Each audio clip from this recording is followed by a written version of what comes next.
హరే కృష్ణ. దేవాదిదేవుడు శ్రీకృష్ణ భగవానుడు అనే పుస్తకంలోని ఈరోజు 11వ అధ్యాయం వత్సాసుర బకాసురుల వధ అనే అంశంలోని లేకపోతే అనే కథలోని కొన్ని అంశాలని మనం ఈరోజు విషయాలని తెలుసుకుందాం. కిందటి రోజున మనం ఏం చెప్పుకున్నాం?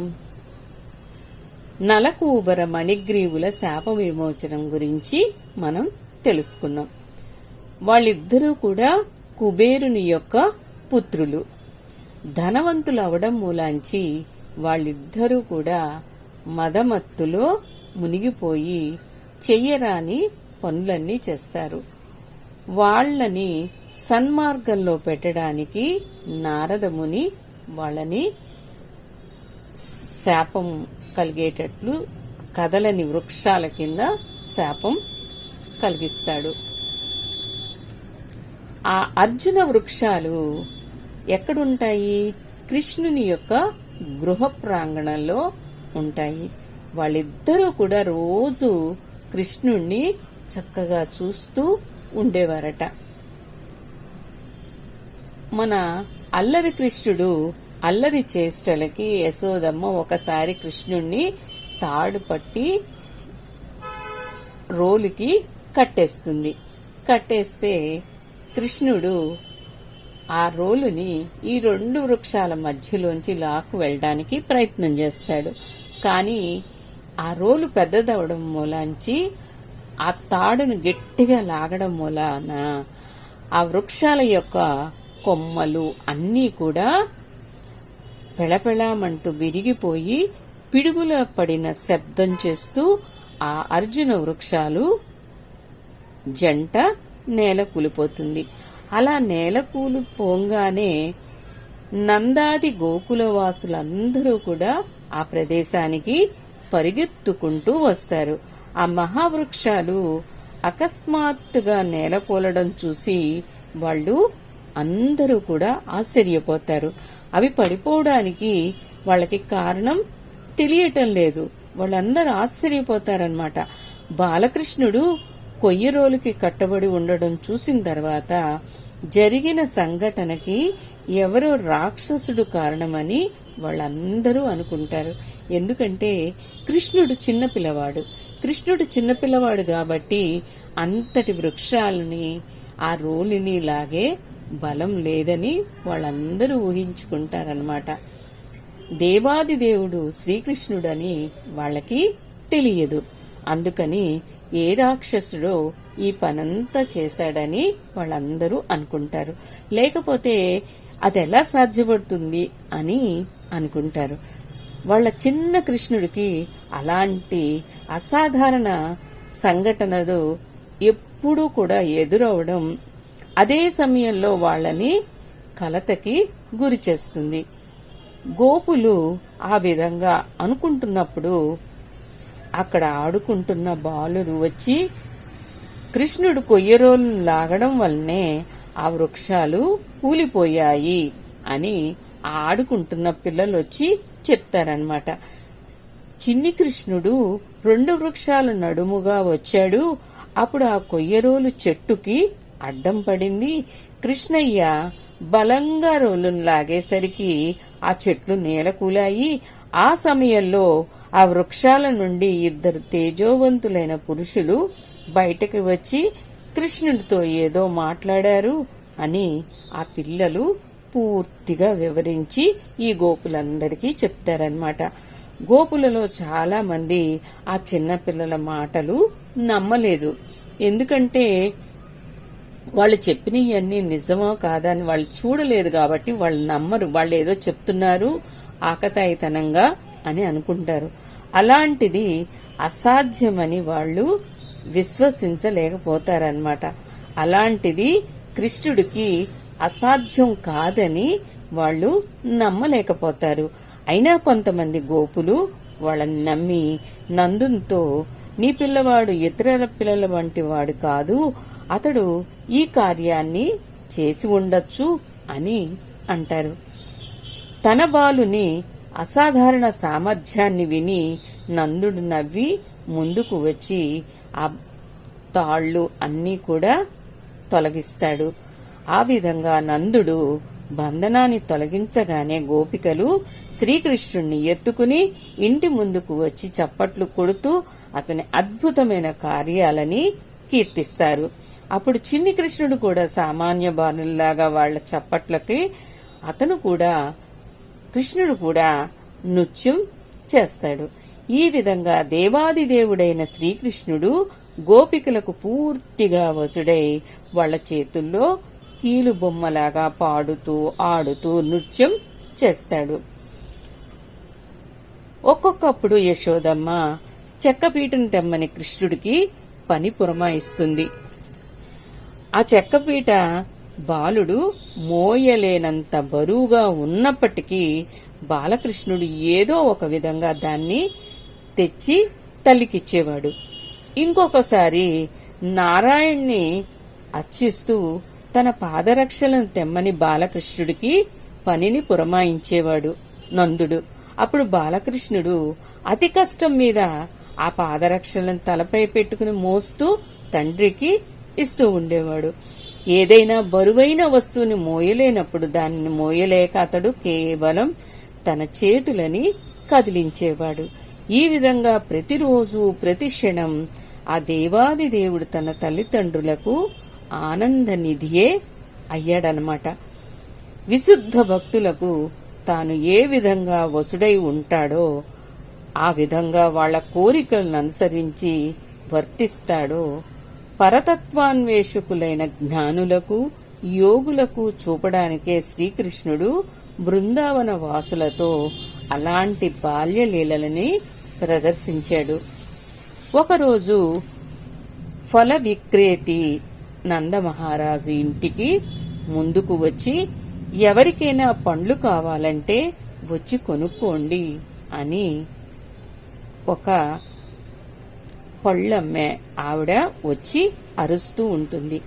ఆ ఫల విక్రేతి అరుపులు విన్న బాలకృష్ణుడు తన పిడికిలతో కొన్ని ధాన్యపు గింజలు తీసుకుని వాటిని తీసుకుని ఆ ఫలాల్ని కొనడానికి ఆవిడ దగ్గరికి వెళ్తాడు. ఆ కాలంలో సరుకులు తీసుకునే పద్ధతి ఎలా ఉంటుంది? మన దగ్గర ఉన్నవి ఇచ్చి వాళ్ళ దగ్గర ఉన్న సరుకులు తీసుకోవడం పద్ధతి ఉండేదన్నమాట. చిన్ని కృష్ణుడు ఎప్పుడైనా చూసి ఉండొచ్చు అలా తల్లిదండ్రులు చేయడం అన్నమాట. అందుకని అతడు అప్పుడు అలాంటి విధానాన్ని శ్రీకృష్ణుడు అనుసరిస్తాడు. కానీ శ్రీకృష్ణుడు చిన్న పిల్లవాడు కదా, అతని పిడికిలు ఎంత ఉంటుంది? చాలా చిన్నది ఉంటుంది. ధాన్యపు గింజలను జాగ్రత్తగా పట్టుకోవాలని అతనికి తెలియదు. అందువలన గింజలన్నీ కూడా దాదాపుగా చేజారిపోతాయి. ఆ ఫల విక్రేతి అదంతా చూస్తుంది, ఆ పళ్ళమ్మే ఆవిడ. కాని ఆ శ్రీకృష్ణుని యొక్క సౌందర్యానికి ముగ్ధురాలైన ఆమె అతని పిడికిల్లో ఉన్న ఆ కొన్ని ధాన్యపు గింజలు తీసుకుని చేతుల్లో పట్టినన్ని శ్రీకృష్ణుని చేతుల్లో పట్టినన్ని పళ్ళని కృష్ణునికి ఇస్తుంది. ఇంతలో తన పండ్ల బొట్ట మణులతో నిండిపోయి ఉండటం ఆవిడ గమనిస్తుంది. భగవంతుడు సకల వరదాయకుడు. భగవంతునికి ఏదైనా మనం ఇస్తే గనక మనిషి ఏది కూడా నష్టపోడు. పైగా అతడు కోట్ల రెట్లు లాభాన్ని పొందినవాడు అవుతాడు అంటానికి ఇదే ఉదాహరణ. ఎందుకంటే చిన్ని కృష్ణుడు చెయ్యి చాలా చిన్నది. ఆ చిన్ని చేతిలో ధాన్యపు గింజలు పట్టుకోలేకపోతాడు. కొన్ని జారిపోతాయి, కొన్ని చేతిలో ఉంటాయి. ఆ కొన్ని గింజలు ఆ ఫలాలు అమ్మే ఆవిడకి ఇస్తేనే ఆవిడ బుట్ట అంతా కూడా మణులతో నిండిపోతుందన్నమాట. అందుకనే భగవంతుడికి మనం ఏదైతే సమర్పిస్తామో దానికి కోట్ల రెట్లు లాభాన్ని మనం పొందగలము అని తెలియచేస్తున్నారు. అర్జున వృక్షాలకి మోక్షాన్ని ప్రసాదించిన శ్రీకృష్ణుడు ఒకరోజు బలరాముడితోనూ ఇతర గోపబాలులతోనూ కలిసి యమునా తటంలో ఆడుకుంటూ ఉంటారు. అప్పటికే మధ్యాహ్నం కావడం వలన బలరాముడు తల్లి అయిన రోహిణి వాళ్ళని పిలవడానికి వస్తుంది. కాని స్నేహితులతో ఆటల్లో మునిగిన బలరామకృష్ణులు వెనక్కి రావడానికి ఇష్టపడరు. వాళ్ళు ఇంకా ఆడుకోవాలని ఆటల్లో మునిగిపోతారు. వాళ్ళని ఇంటికి తీసుకుని రాలేకపోయినా రోహిణి అప్పుడు యశోదని పంపుతుంది.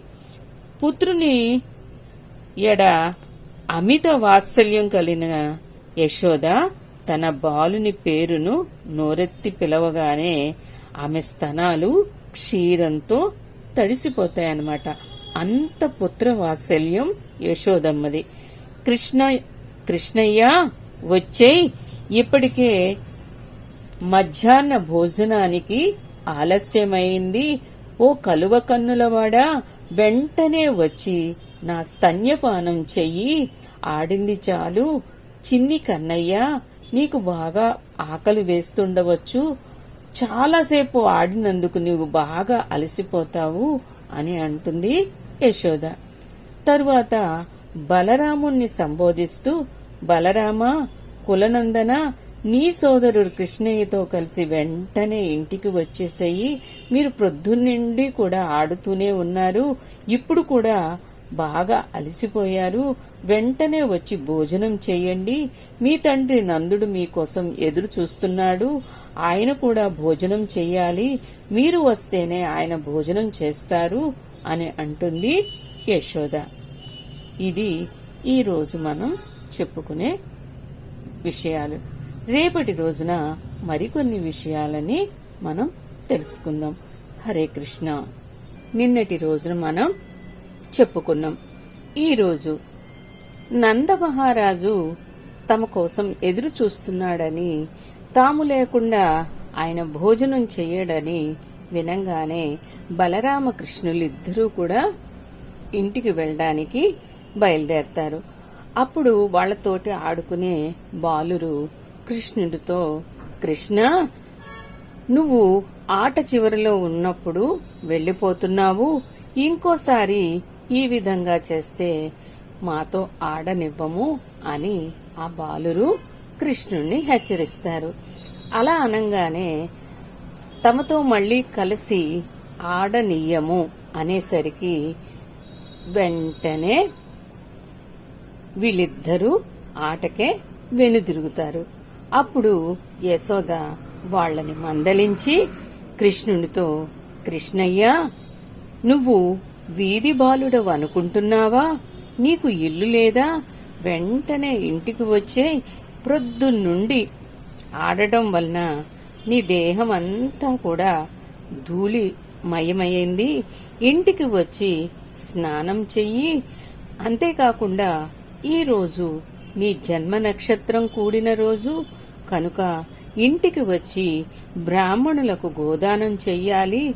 నీ మిత్రుల తల్లుల చేత ఎంత చక్కగా అలంకృతులయ్యారో నీకు కనిపించడం లేదా?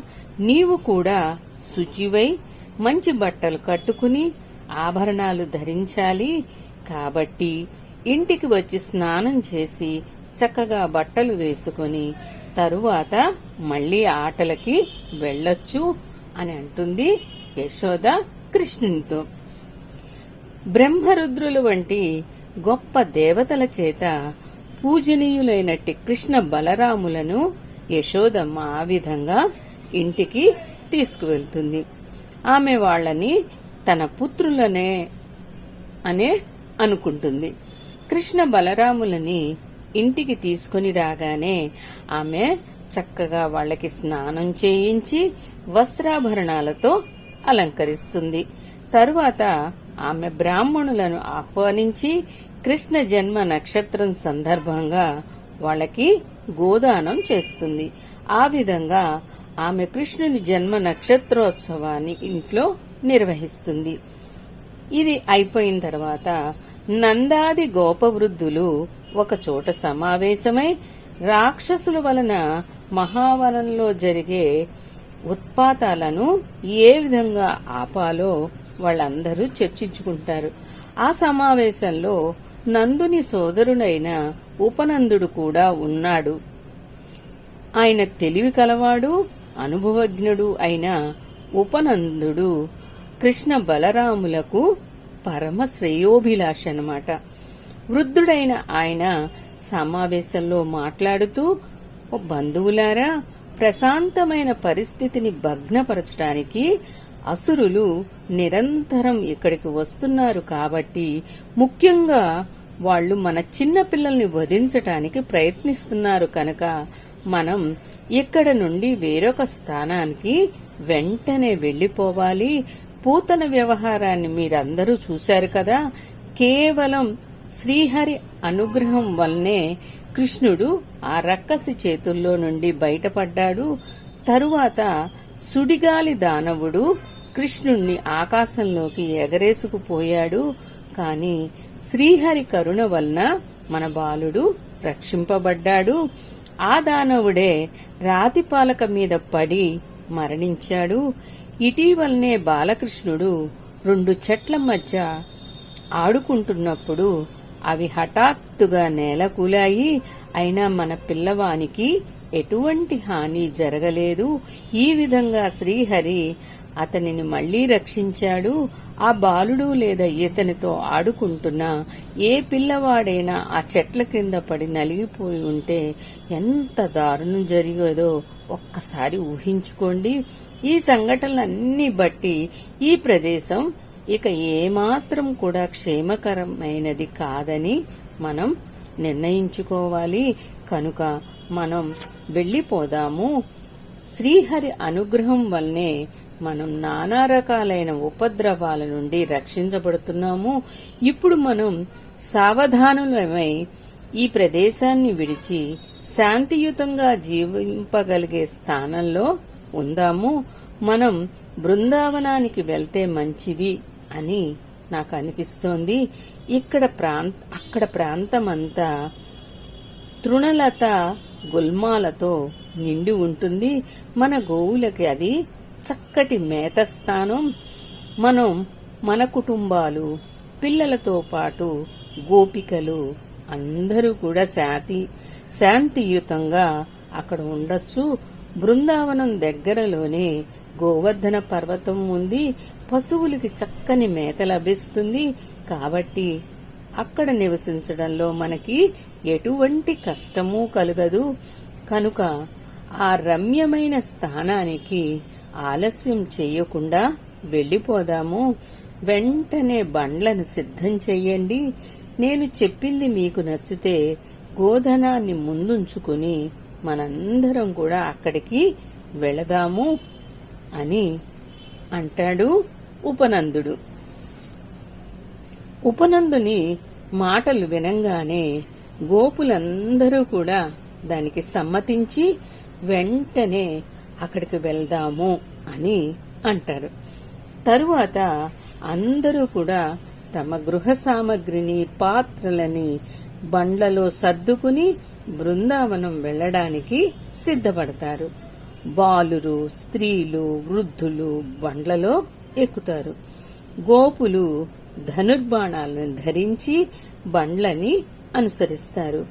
గోవత్స సమేతంగా గో వృషభాలను ముందుంచుకుని ధనుర్బాణయుతులై గోపులు కొమ్ములను, బాకాలను ఊదుతూ కోలాహలంగా బృందావనానికి బయలుదేరతారు. వ్రజభామలని ఎవ్వరు వర్ణించగలరండి? వాళ్ళు ఎంత అందంగా ఉంటారు. చక్కగా వస్త్రాభరణ భూషితులై వాళ్ళు ఎడ్ల బండలో కూర్చున్నారు. యథారీతిగా వాళ్ళందరూ కూడా కృష్ణలీలలని పాడసాగారు. యశోదారోహిణులు ఒక బండిలో కూర్చున్నారు. వారి ఒళ్ళో కృష్ణ బలరాములు కూర్చున్నారు. యశోదారోహిణులు కృష్ణ బలరాములతో మాట్లాడుతూ ఆ మాటలు ఆనందాన్ని అనుభవిస్తూ అతి రమణీయంగా ఆ మాటలు గోచరించాయి. అందరూ కూడా సుఖశాంతులతో శాశ్వత నివాసం చేసే బృందావనానికి ఆ విధంగా చేరిన తరువాత వాళ్ళంతా కూడా తమ బండ్లని అర్ధచంద్రాకారంలో నిలిపి తాత్కాలిక నివాసాలని ఏర్పాటు చేసుకున్నారు. బృందావనం, గోవర్ధన పర్వతం, యమునా తట సోయగాలను చూసి బలరామకృష్ణులు చాలా ఆనందించారు. తమ ముద్దులొలికే మాటలతో వాళ్లు తల్లిదండ్రులకు, బృందావన వాసులకి పరమానందాన్ని కలిగించారు. అతి శీఘ్రంగానే కృష్ణ బలరాములు గోవత్స పాలనం చేయగలిగినంతటి పెద్దవాళ్లయ్యారు. గోపబాలులకు చిన్నప్పటి నుండే గోరక్షణ చేయడానికి శిక్షణ ఇవ్వబడుతుంది. గోవత్స పాలనం వాళ్ల మొట్టమొదటి బాధ్యత. ఈ విధంగా కృష్ణ బలరాములు ఇతర గోపబాలులతో కలిసి గోవత్సాలను మేపడానికి తీసుకుని వెళ్లి అక్కడ వాళ్లు ఆడుకోసాగారు. గోవత్స పాలనం చేస్తూనే ఒకప్పుడు సోదరులు ఇద్దరూ కూడా వేణువులు ఊదేవారు. చిన్నపిల్లలు బంతులతో ఆడుకున్నట్లు వాళ్లు ఒకప్పుడు ఉసిరికాయలతో, మారేడుకాయలతో వాళ్లు ఆడుకునేవారట. మన పిల్లలు బంతులతో ఆడుకుంటారు. వాళ్ళకప్పుడు బంతులు లేవనుకుంటా, అందుకని ఉసిరికాయలు, మారేడుకాయలతో బంతి ఆటలు ఆడుకునేవారంట బలరామకృష్ణులు. మరొకప్పుడు కాళ్ల గజ్జెలు గల్లు గల్లుమని మోగుతుంటే వాళ్ళిద్దరూ కూడా చక్కగా నాట్యం చేసేవారట. ఇంకొకప్పుడు వాళ్లు తమను దుప్పట్లు కప్పుకొని గోవృషభాలని అనుకరించేవారట. సోదరులిద్దరూ కూడా గోవృషభాల వలె అరుస్తూ ఎడ్ల పోరాటమనే ఆటలు ఆడేవారట. ఒక్కొక్కప్పుడు వాళ్లు జంతువులు, పక్షులు అరుపులని అనుకరించేవారట. ఈ ప్రకారంగా వాళ్లు సామాన్య బాలుర వలె తమ బాల్యాన్ని గడిపేశారు. ఒకసారి కృష్ణ బలరాములు యమునా నది తీరంలో ఆడుకుంటున్నప్పుడు వత్సాసురుడు అనే రాక్షసుడు వారిని చంపే ఉద్దేశంలో గోవత్స రూపంలో వస్తాడు. గోవత్స రూపాన్ని ధరించిన ఆ దానవుడు ఇతర దూడలతో కలిసిపోయినప్పటికీ కూడా శ్రీకృష్ణుడు అది గమనిస్తాడు. అది గమనించి వాని రాకను గురించి బలరాముడికి చెప్తాడు. అప్పుడు సోదరులిద్దరూ కూడా నెమ్మదిగా ఆ దానవుడు చెంతకి వెళ్తారు. కృష్ణుడు వత్సాసురు వెనక కాళ్ళని తోకతో పాటు పట్టుకుని గాలిలో గిరగిరా తిప్పి చెట్టుపైకి విసిరేస్తాడు. అప్పుడు ఆ దానవుడు విగత జీవుడై చెట్టు మీద నుండి క్రింద పడిపోతాడు. రాక్షసుడు నేల కూలగానే కృష్ణుడి మిత్రులందరూ కూడా బాగు బాగు అంటూ అందరూ కూడా కృష్ణుణ్ణి, బలరాముణ్ణి అభినందిస్తారు. ఆకాశం నుండి దేవతలు పరమ ఆనందంతో పుష్పవృష్టి కురిపిస్తారు. సమస్త సృష్టి పోషకులైనటువంటి కృష్ణ బలరాములు ఈ ప్రకారంగా ప్రాతకాలం నుండే ప్రతిరోజు కూడా వత్సపాలనం చేస్తూ బృందావనంలో వాళ్ల యొక్క బాల్యలీలని కొనసాగించేవారు. ఒకరోజు గోపబాలురు తమ దూడలకి నీరు తాగించటానికి యమునా తటానికి వెళ్తారు. దూడలు అక్కడ యమునా జలాన్ని తాగుతూ ఉంటాయి. గోపబాలురు కూడా నీళ్లు తాగుతారు. నీళ్లు తాగి నది ఒడ్డున కూర్చున్న గోపాలురకు పర్వతమంత పెద్దదైన కొంగలాంటి జంతువు కనిపిస్తుంది. పర్వతం అంత ఎత్తుంటుందంట కొంగ. అలాంటి జంతువు కనిపిస్తుంది. దాని శరీరం వజ్రంలాగా దృఢంగా ఉందంట. అలాంటి అసాధారణమైన జంతువును చూడగానే వాళ్ళందరూ కూడా భయపడతారు. ఆ జంతువు పేరు బకాసురుడనమాట. వాడు కంసుని యొక్క మిత్రుడు. హఠాత్తుగా రంగప్రవేశం చేసి తన తీక్షణమైన ముక్కుతో, కొంగకి పెద్ద ముక్కు ఉంటుంది కదా, ఆ ముక్కుతో కృష్ణుడిపై దాడి చేసి అతనిని మిరింగేస్తాడు. ఆ విధంగా కృష్ణుణ్ణి మింగివేయడం చూసి బలరామాది గోపబాలురు ప్రాణరహితులే అయిపోతారు. భయం వేస్తుందన్నమాట.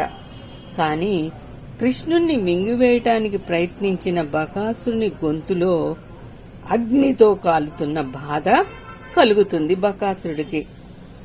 శ్రీకృష్ణుని యొక్క తేజో ప్రభావమే దానికి కారణమన్నమాట. అప్పుడు బకాసురుడు శ్రీకృష్ణుని బయటకు క్రక్కి తన మురుక్కుతో పొడిచి చంపేయాలని శ్రీకృష్ణుణ్ణి ప్రయత్నం చేస్తాడు. శ్రీకృష్ణుడు నందతనయుని పాత్ర పోషణం చేస్తున్నప్పటికీ కూడా అతడు సృష్టికర్తైన బ్రహ్మకు జనకుడని బకాసురుడు తెలుసుకోలేకపోతాడు. దేవతలకు ఆనందనిధి సాధుజన పోషకుడైన యశోదానందనుడు అప్పుడు ఆ కొంగ ముక్కు పుటలను 2 చేతులతో పట్టుకుని కృష్ణుడు గడ్డి పోసను చీల్చిన విధంగా ఆ కొంగ యొక్క నోరుని చీల్చేస్తాడు. దివి నుండి దేవతలు కృతజ్ఞతతో అప్పుడు మల్లికా పుష్పాలని కృష్ణుడి మీద కురిపిస్తారు. పుష్ప వృష్టితో పాటు దేవదుందుబులు, శంఖాలు మ్రోగిస్తారన్నమాట.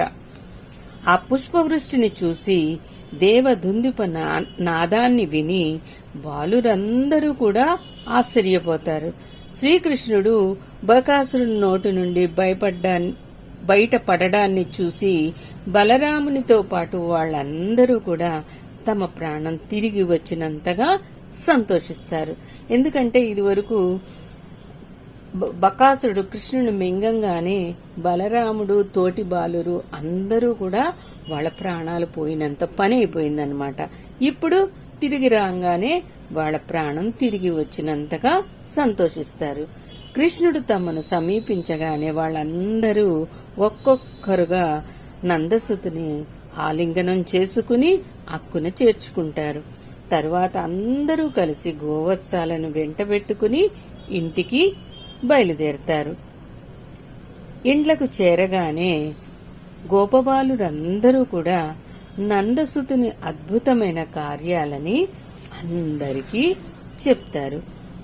బాలురు చెప్పిన కథలు వినగానే గోపికలు, గోపులు కృష్ణుని ఎడ గల సహజమైన ప్రేమ కారణంగా వాళ్ళందరూ కూడా పరమానంద భరితులైపోతారు. అతని మహిమని, జయప్రదమైన కర్మలను విన్న తర్వాత అతని పట్ల వాళ్ళు మరింత అనురాగపూర్ణులు అవుతారన్నమాట. తమ కృష్ణయ్య మృత్యుముఖం నుండి బయట పడ్డాడని తలుస్తూ వాళ్ళు అమితమైన ప్రేమానురాగాలతో అతని ముఖాన్ని తిలకిస్తారు.